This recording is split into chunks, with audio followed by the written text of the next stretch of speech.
Silencio. Nadie debía ver ni oír nada de esto. Al menos estas reclusas pensaron que la cámara no había captado nada, ya que la celda estaba vacía. Pero ese fue su mayor error. Deberíamos empezar por los guardias de la prisión que se involucraron en apasionados romances con aquellas a las que prometieron proteger y vigilar, la mujer trans que violó a otras reclusas, o aquellas reclusas que escondían contrabando dentro de sus cuerpos. Aquí hay una lista que demuestra que no hay nada oculto en estas frías paredes de acero, especialmente con los guardias de ojos de águila y las cámaras de seguridad. Mujer se mete una pistola cargada en la vagina. Contrabandear cosas dentro de una prisión puede ser complicado. Aún así, a lo largo de los años ha habido ejemplos de reclusos que se han vuelto realmente creativos al intentar mover contrabando a través de la estricta seguridad dentro de las instalaciones correccionales. Mientras que los reclusos masculinos toman la ruta más atrevida, se sabe que las reclusas emplean métodos poco ortodoxos, como contrabandear todo tipo de cosas locas dentro de sus partes íntimas. Una mujer incluso pasó de contrabando un póster enrollado de Donny Osmond. Pero quizás la historia más loca es la de una mujer que tenía una pistola cargada metida en la vagina. El incidente ocurrió en la cárcel del condado de Boone, en Missouri, conocida por sus estrictas medidas de seguridad. Como muchas prisiones de alta seguridad, este centro cuenta con detectores de metales, escáneres corporales y un personal bien capacitado para evitar que el contrabando entre en sus muros. A pesar de estas precauciones, una reclusa llamada Amy Wilhite logró desafiar las probabilidades. El 18 de febrero de 2021, Wilhite fue procesada en las prisiones del condado de Boone tras ser trasladada desde una cárcel local. Durante el proceso de admisión, las reclusas son sometidas a registros exhaustivos y deben pasar por múltiples controles de seguridad. Sin embargo, Wilhite había ocultado un mini revólver North American Arms de calibre .22 de 4 pulgadas dentro de su vagina, evadiendo la detección por los protocolos de seguridad estándar. El arma, lo suficientemente pequeña como para caber en la palma de una mano, estaba completamente cargada con 5 balas. Es escalofriante pensar que un arma así pudiera ser introducida de contrabando en un lugar donde la seguridad debería ser primordial. Aún más asombroso es lo depravada que tiene que ser una persona para ocultar un arma cargada en un orificio corporal tan estrecho, sin pensar en una descarga accidental del arma dentro de ella. El descubrimiento del arma de fuego no se produjo hasta 2 semanas después, lo que suscitó serias preocupaciones sobre la eficacia de las medidas de seguridad y los riesgos potenciales para los reclusos y el personal. La forma en que Wilhite logró mantener el arma oculta durante tanto tiempo muestra hasta dónde están dispuestas a llegar las personas decididas a saltarse las normas para conseguir su propósito. Wilhite se declaró culpable de un delito grave de entrega u ocultación del arma de fuego y fue condenada a 10 años de prisión. Si esta historia te parece descabellada, la siguiente te dejará con la cabeza como un bombo ante la audacia de estos reclusos. Hablando de acciones tontas, no hay nada peor que ser sorprendido con los pantalones bajados con una reclusa dentro de una prisión. Este director de prisión utilizó su poder dentro de los muros de la prisión para ganarse algunos favores sexuales que finalmente lo llevaron tras las rejas. Director de prisión sorprendido retosando con una reclusa. En octubre de 2020, Steve Harris, director de prisión y padre de 2 hijos, fue presuntamente sorprendido con los pantalones bajados con una reclusa en la prisión abierta para mujeres HMP East Sutton Park. Según se informa, el incidente ocurrió a última hora de la tarde, una hora en la que el ajetreo diario de la prisión habría disminuido y la vigilancia de ciertas áreas podría no ser tan estricta. No se ha revelado la ubicación exacta dentro de las instalaciones donde se descubrió a las 2, pero se cree que es un área prohibida a los reclusos con fines recreativos. El descubrimiento fue realizado por un compañero oficial correccional, quien, al toparse con la escena, informó inmediatamente del incidente a sus superiores. Harris fue suspendido rápidamente mientras la policía lo investigaba por participar en actividades sexuales con una reclusa y por mala conducta en el cargo público. La investigación del incidente fue exhaustiva y multifacética. Incluyó entrevistas con la reclusa, otros presos y miembros del personal, así como una revisión de las imágenes de vigilancia y un examen de la ubicación física del incidente. A la reclusa, cuya identidad también se ha protegido, se le ofreció inmediatamente apoyo psicológico y se la trasladó a otra prisión. La investigación trató de determinar no solo la naturaleza y el alcance de la relación entre el director y la reclusa, sino también si se trataba de un incidente aislado o indicativo de un problema sistémico, más amplio dentro de la prisión. Mientras tanto, fuentes dentro de la prisión ayudaron a crear otra dimensión del incidente, pintando un cuadro de abuso de poder por parte de un hombre que tenía las llaves de ciertos privilegios en la instalación. Según la fuente, es una persona muy importante en la prisión. Tiene las llaves si las mujeres quieren solicitar un trabajo y ayuda a equiparlas para cuando salgan de la prisión. Cuando se hizo pública la noticia de este desagradable incidente, la protesta de los medios de comunicación fue inmediata y sin paliativos, con fuertes llamamientos a la rendición de cuentas y a una reevaluación de las políticas que rigen las interacciones entre el personal y los reclusos. Sin embargo, las consecuencias del incidente no se limitaron al director de la prisión y al recluso implicado. Todo el personal del centro se vio envuelto en una nube de sospecha y desconfianza. La administración de la prisión se vio presionada para demostrar que esto no reflejaba un problema más amplio y para tomar medidas para evitar que se repitiera en el futuro. Se revisaron los protocolos de formación y supervisión y se inició un debate sobre la necesidad de realizar comprobaciones de antecedentes y evaluaciones psicológicas más rigurosas a las personas que ocupan puestos de poder dentro del sistema penitenciario. Otra historia escandalosa que dejó a todo el mundo atónito en su momento fue el caso de la falsa mujer transgénero que violó a una reclusa. Una mujer transgénero falsa viola a una reclusa. En los sombríos pasillos de Rikers Island, en 2022, estalló un escándalo que atravesó los acerados muros de la famosa prisión de mujeres y llegó a la conciencia pública. La historia comienza con una reclusa del centro Rose M. Singer de Rikers Island, identificada en los documentos legales como Rose Doe. Ella expresó su preocupación inmediata por una nueva detenida que había sido colocada en la unidad de alojamiento femenino y que fue identificada como una mujer transgénero. Rose Doe se mostró escéptica sobre la identidad de género de la detenida, especialmente después de la declaración de la persona: «No soy transgénero, soy heterosexual, me gustan las mujeres». Los temores de Rose se hicieron realidad cuando, el 4 de abril, informó al personal penitenciario de que la presunta mujer transgénero le había hecho proposiciones sexuales. Apenas 2 días después, su situación empeoró cuando sufrió un incidente de manoseo en el baño. Estas quejas llegaron a oídos del alcaide en funciones, Floyd Phipps, quien reconoció en un correo electrónico que la persona en cuestión no era adecuada para el RMSC, citando los sentimientos de inseguridad de Rose. A pesar de estas claras advertencias y del correo electrónico del alcaide, los funcionarios penitenciarios no reubicaron al presunto autor de los hechos fuera de la zona de alojamiento de mujeres. Esta inacción por parte del personal penitenciario conduciría a una noche de horror para Rose Doe. En la madrugada del 7 de abril, mientras dormía, la misma persona que la había acosado anteriormente aprovechó su vulnerabilidad. Según su demanda, el agresor le bajó los pantalones y comenzó a violarla. Esta presunta agresión supuso un fracaso catastrófico en la protección que le debía el centro penitenciario. La respuesta del centro penitenciario a las acusaciones de Rose Doe fue, según ella, totalmente inadecuada. La demanda afirma que el personal del Departamento de Correcciones, DEOC, no proporcionó los servicios médicos y de salud mental necesarios, ni recopiló, documentó o revisó adecuadamente las pruebas relacionadas con sus denuncias de agresión sexual. Se dice que esta supuesta negligencia agravó el trauma experimentado por Rose Doe.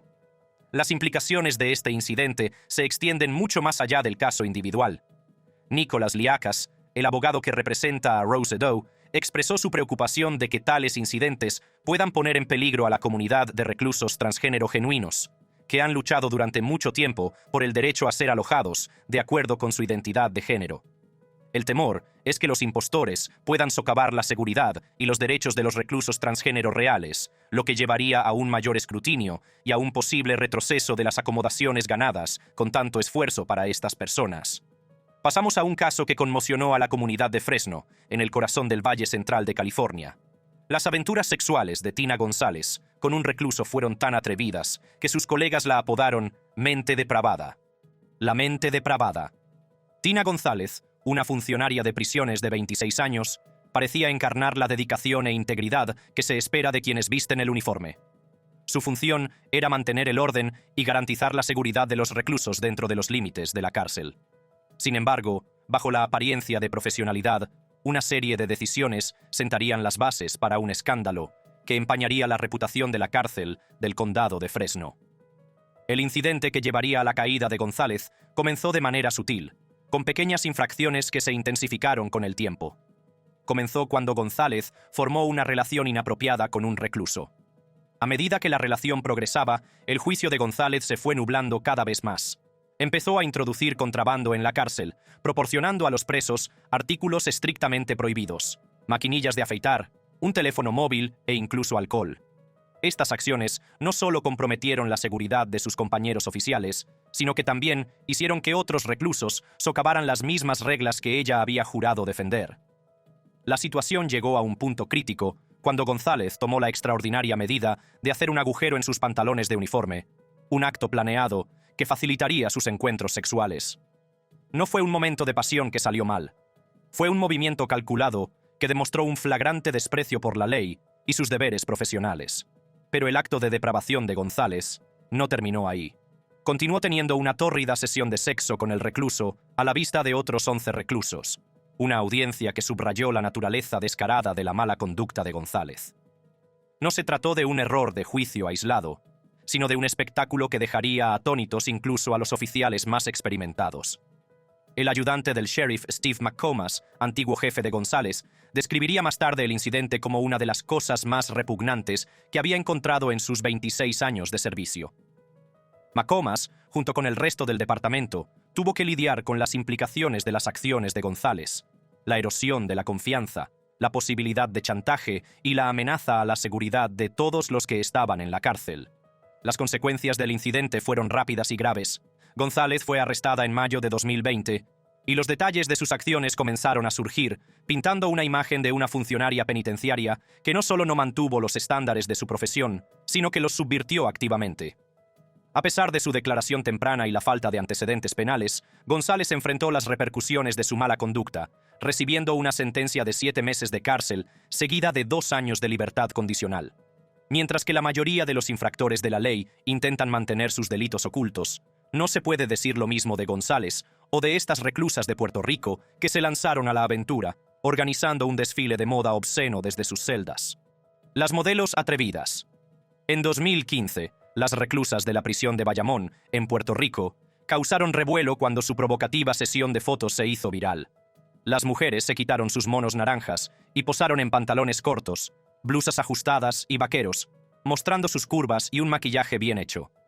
En algunos casos, las mujeres posaron de forma sugerente mientras se abrazaban en pijamas diminutos, y otras posaron completamente desnudas en la ducha. Sus transgresiones no se limitaron a tomarse estas obscenas selfies. Estas reclusas fueron un paso más allá al compartir las fotos en línea a través de un teléfono de contrabando.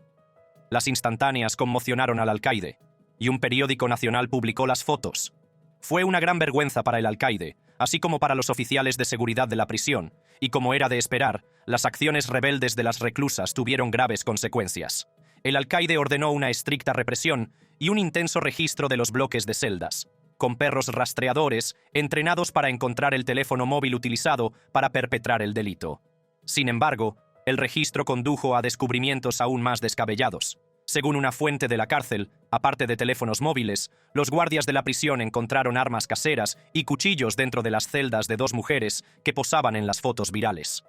Como era de esperar, las 2 mujeres en cuestión eran delincuentes reincidentes que habían acumulado más de 20 infracciones disciplinarias durante su estancia en prisión.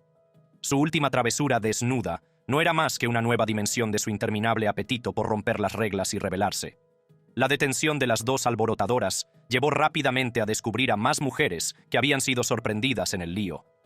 Aunque la cordura se restableció rápidamente en la prisión, el incidente ha ensombrecido para siempre la integridad de la prisión de Bayamón. A continuación, tenemos la curiosa historia del centro correccional Edna Mahan en Nueva Jersey, donde más de 31 funcionarios de prisiones estuvieron implicados en un círculo de violencia sexual, agresión y mala conducta. Literalmente convirtieron la prisión en una casa de perros rabiosos. Presas agredidas sexualmente por guardias de prisiones. El Centro Correccional para Mujeres. Edna Mahan, establecido a principios de la década de 1930 como Clinton Farms, fue concebido como un modelo de reforma progresista. Sin embargo, la historia de la institución se ha visto empañada por denuncias recurrentes de conducta sexual inapropiada por parte de miembros del personal, lo que ensombrece su legado. Los informes de abusos sexuales en Edna Mahan se remontan a finales de la década de 1970, lo que indica problemas sistémicos profundamente arraigados. El centro se ha enfrentado a numerosas demandas a lo largo de los años, en las que los reclusos alegan violencia sexual y explotación por parte de los funcionarios de prisiones. Aunque estas batallas legales a menudo han resultado en grandes acuerdos, el problema ha persistido. Sin embargo, en 2016 se produjo un momento crucial, cuando una investigación federal sacó a la luz un patrón generalizado de abusos sexuales en Edna Mahan. Las conclusiones revelaron que a menudo se coaccionaba a las reclusas para que guardaran silencio, amenazándolas con represalias si se atrevían a hablar. A pesar de las reformas, que incluían una mayor vigilancia y una postura de tolerancia cero con los abusos sexuales, la cultura de la mala conducta persistió. La situación alcanzó un punto crítico en enero de 2021, cuando una serie de redadas llevadas a cabo por funcionarios penitenciarios dio lugar a nuevas denuncias de abusos. Las redadas, descritas por los reclusos como violentas y traumáticas, provocaron múltiples lesiones y se sumaron a la creciente protesta contra la dirección del centro. Los fallos sistémicos de Edna Mahan, entre los que se incluyen mecanismos de denuncia inadecuados y una falta de responsabilidad, han perpetuado un ciclo de abuso y miedo. Los denunciantes y defensores se han enfrentado a importantes obstáculos en sus esfuerzos por llamar la atención sobre los problemas dentro de la prisión, y a menudo se han encontrado con la resistencia y las represalias de la administración. La culminación de estos acontecimientos ha dado lugar a llamamientos generalizados para el cierre del centro correccional Edna Mahan. Los defensores argumentan que el historial de abusos de la institución y la suspensión de 31 guardias en enero de 2021 son indicativos de un entorno que no puede reformarse y que se necesita un nuevo enfoque para garantizar la seguridad y la rehabilitación de las reclusas. La historia del centro penitenciario Edna Mahan refleja la lucha constante por defender los derechos y la dignidad de las reclusas. Subraya la necesidad urgente de un cambio sistémico y de responsabilidad dentro del sistema de justicia penal, en particular en el trato a las mujeres encarceladas.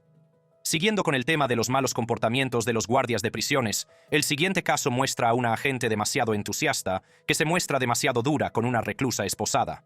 Una funcionaria golpea a un recluso esposado. El Centro Correccional de Elmore, un nombre sinónimo de disciplina y reforma, se convirtió en el telón de fondo de un incidente que desafiaría los mismos principios que defendía. En diciembre de 2014, el centro fue testigo de un acontecimiento que dejaría una huella permanente en su reputación. Juanice Cole, una funcionaria de prisiones encargada de supervisar el bienestar y la conducta de los reclusos, traspasó con creces los límites de su función. Las imágenes de CCTV que capturan el impactante incidente muestran a Cole en un momento de violencia inexplicable. En el breve clip, se puede ver a Cole golpeando 2 veces en la cabeza a un preso esposado con una fuerza que dejó atónitos a los espectadores. Pero su furia no disminuyó. Después de un breve intercambio acalorado con sus colegas, volvió para asestar otro golpe al ya sometido recluso. Entonces, Cole se aparta y se quita la chaqueta con calma, mientras sus colegas comprueban que el hombre está bien. El vídeo muestra a continuación a los colegas de Cole intentando evitar que se acerque al preso herido, que sigue inmóvil en el suelo. Cole fue despedida tras una investigación sobre el incidente de diciembre de 2014. Las pruebas contra Cole eran tan claras como el agua, y su despido sin contemplaciones causó un gran revuelo en las filas del Departamento de Correcciones. Edmond Cooper, que en su día fue un respetado jefe de turno, vio cómo su carrera terminaba abruptamente por no denunciar la agresión, un error que le costó 13 años de servicio. Su falta de acción le llevó al despido, una decisión que más tarde fue confirmada por la Junta de Personal del Estado de Alabama. Al hablar sobre el incidente, Bob Horton, del Departamento de Correcciones, destacó la importancia de aplicar castigos estrictos para mantener el más alto nivel de profesionalidad de los funcionarios dentro de los sistemas penitenciarios. En sus palabras, el trato de los funcionarios al recluso y el hecho de no informar del incidente no se ajusta a las normas de conducta del DOC. El departamento tomó las medidas adecuadas al despedir a los antiguos funcionarios como resultado de su propia investigación. Se dice que un tercer agente, que también apareció en las imágenes de CCTV, renunció para evitar la vergüenza de un despido. Así de simple, las carreras de 3 experimentados agentes terminaron en controversia debido a las tontas acciones de uno. El lado oscuro de las cárceles de mujeres se asocia principalmente con agresiones sexuales y casos de contrabando. Sin embargo, en Honduras, algunas reclusas demostraron que podían ser tan peligrosas como sus homólogos masculinos. Decenas de personas muertas en un motín en una cárcel de mujeres. En las primeras horas de un fatídico martes de junio de 2023, los muros de una prisión de mujeres hondureña retumbaron de terror cuando una banda notoria desató un ataque monstruoso. Armadas con machetes, pistolas y líquido inflamable, llevaron a cabo una matanza que marcaría uno de los días más oscuros en la historia penal del país. Semanas antes del ataque, el ambiente estaba cargado de tensión, ya que los reclusos denunciaron amenazas de la famosa banda Barrio 18. No eran amenazas en vano, sino señales de la carnicería que estaba por venir. En aquella fatídica mañana de martes, los miembros de la banda, que también eran reclusos, aprovecharon graves fallos de seguridad. Inexplicablemente, iban armados con pistolas y machetes, armas que deberían haber sido imposibles de introducir de contrabando en el centro. Los guardias, cuya función era proteger y controlar, quedaron indefensos cuando los miembros de la banda los dominaron, les confiscaron las llaves y se hicieron con el control de la prisión. Durante horas, los disparos resonaron en los bloques de celdas, los machetes golpearon con precisión letal y se utilizó líquido inflamable para encender un fuego que consumiría las vidas de decenas de reclusas. Las secuelas del ataque a la prisión de mujeres de La Habana revelaron un trágico panorama de pérdida y desesperación.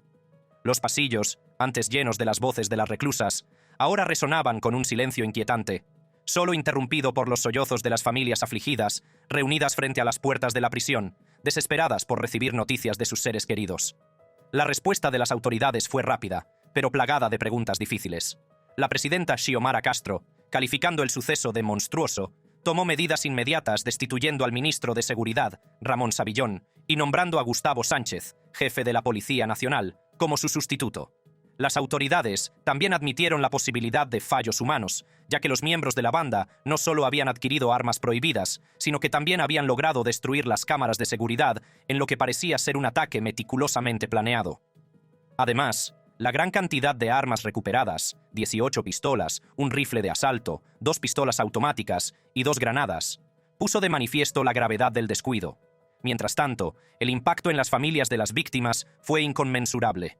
La prisión, que debería haber sido una instalación segura, se había convertido en un campo de exterminio, dejando a las familias llorando la pérdida de 46 mujeres, cuyas vidas fueron brutalmente truncadas. Al final, el trágico incidente dejó muchas más preguntas que respuestas. ¿Cómo pudo la banda orquestar tal masacre desde dentro de los muros de la prisión? ¿Qué medidas tomarían las autoridades para evitar que un desastre así volviera a ocurrir? ¿Y cómo podrían las familias de las víctimas encontrar la paz? Desde aquí, nos dirigimos a los armarios de la prisión de Birmingham, donde lo que se suponía que era una cita secreta fue captada por una cámara. Una funcionaria se acuesta con un recluso en un armario. Las cámaras de la prisión captan muchas cosas extrañas, pero los que estaban en la sala de control de la prisión de Birmingham se quedaron alucinados cuando vieron lo que estaba pasando dentro de un armario de la zona de aislamiento de categoría B. El lugar había sido transformado en un burdel improvisado por la guardia de prisiones de 25 años, Shania Begum, que actuaba bajo la apariencia de supervisar al recluso Joshua Mullins para participar en diversas actividades sexuales en el lugar. En enero de 2024, un tribunal escuchó que la pareja se dirigía repetidamente al armario de la tienda para jugar a pelear, coquetear, hacer caricias fuertes y tener sexo con penetración. Con la frecuencia de sus visitas y la forma en que se desentendían de las precauciones, los jefes de la prisión no tardaron en sospechar, lo que llevó a la instalación de una cámara que los pilló infraganti. Las pruebas del circuito cerrado de televisión fueron condenatorias, al menos para Shania Begum. En ellas se veía a la joven de 25 años practicando sexo oral a Mullins en 2 ocasiones distintas. Las imágenes de CCTV también mostraban que, en algunas ocasiones, la radio de Begum se apagaba, pero ella la ignoraba. También había sido interrumpida por miembros del personal durante esos momentos, pero ninguno de ellos hizo que reconsiderara su relación ilícita con Mullins. A pesar de estos sustos, Begum, que tenía mucho que perder, continuó con sus citas sexuales con Mullins hasta que finalmente fue arrestada. Al enfrentarse a pruebas irrefutables de sus encuentros sexuales grabados en cámara, Begum admitió haber cometido una falta en un cargo público y fue encarcelada posteriormente en el Tribunal de la Corona de Birmingham. Durante la sentencia, la acusación, dirigida por Daniel Oscroft, argumentó que la conducta de Begum socava la confianza en el sistema penitenciario, causa problemas con el orden de la prisión y tiene un impacto en la estabilidad y el bienestar de la prisión. Aunque la defensa argumentó que Mullins había explotado a Begum, tuvo poco o ningún impacto en la sentencia final. La jueza afirmó que había tenido relaciones sexuales consentidas con Mullins y, como tal, debía ser considerada responsable de sus acciones. El siguiente es otro caso que puso en entredicho la integridad de la cárcel del condado de Clark, en Indiana. un guardia de prisiones comprometido que vendió las llaves de la unidad femenina a reclusos varones hambrientos de sexo. El resultado es un gran desastre. Presas violadas después de que presos sobornaran a un guardia. Una noche de miedo indescriptible se apoderó de la cárcel del condado de Clark, en Indiana, donde 28 mujeres se enfrentaron a una noche de terror. En la fatídica noche del 24 de octubre de 2021, la cárcel, que albergaba tanto a reclusos como a reclusas, era aparentemente un entorno seguro, con estrictos protocolos destinados a proteger a sus habitantes. Sin embargo, la integridad de esta institución se vio comprometida cuando, según documentos judiciales, un funcionario de la cárcel sucumbió a la tentación del soborno. Se alega que este funcionario facilitó la noche de pesadilla proporcionando llaves a los reclusos varones por $1,000. Los reclusos, ahora armados con acceso y oportunidad, violaron las áreas segregadas de la cárcel, donde residían las reclusas. Después de eso, las mujeres, confiadas y vulnerables, fueron sometidas a horas de terror mientras los hombres deambulaban libremente, intimidando, agrediendo, violando y amenazando a las reclusas. A medida que avanzaba la noche, la gravedad de la situación se hizo evidente. 2 mujeres, en medio del caos, denunciaron haber sido violadas. Varias otras afirmaron haber sufrido lesiones y permanecer traumatizadas por los acontecimientos que tuvieron lugar esa noche. Según la demanda presentada en nombre de las mujeres, el ataque duró horas, y sus gritos de auxilio no fueron atendidos durante toda la invasión. La demanda afirmaba: sorprendentemente, a pesar de que había cámaras de vigilancia colocadas en lugares que mostraban a los detenidos accediendo a las celdas de las mujeres, y a pesar de que el incidente involucró a múltiples detenidos y docenas de víctimas durante un largo periodo de tiempo, ni un solo oficial de la cárcel de guardia esa noche acudió en ayuda de las demandantes y las otras víctimas.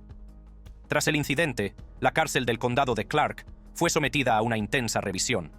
Se cuestionaron las medidas de seguridad, se examinaron las políticas y se evaluó al personal por complicidad o negligencia. La comunidad se unió en torno a las víctimas y su indignación alimentó la demanda de justicia y reforma. Para calmar las crecientes tensiones, la oficina del sheriff emitió declaraciones en las que aseguraba al público que tal violación no volvería a ocurrir. Prometieron hacer responsables a los culpables e implementar cambios que evitaran que se repitiera. Sin embargo, para las víctimas de esa noche, estas garantías llegaron demasiado tarde. El daño ya estaba hecho y el camino hacia la curación apenas comenzaba. Eso es todo lo que tenemos para ti en este video. Para ver más contenido como este, asegúrate de hacer clic en la tarjeta que se muestra en la pantalla.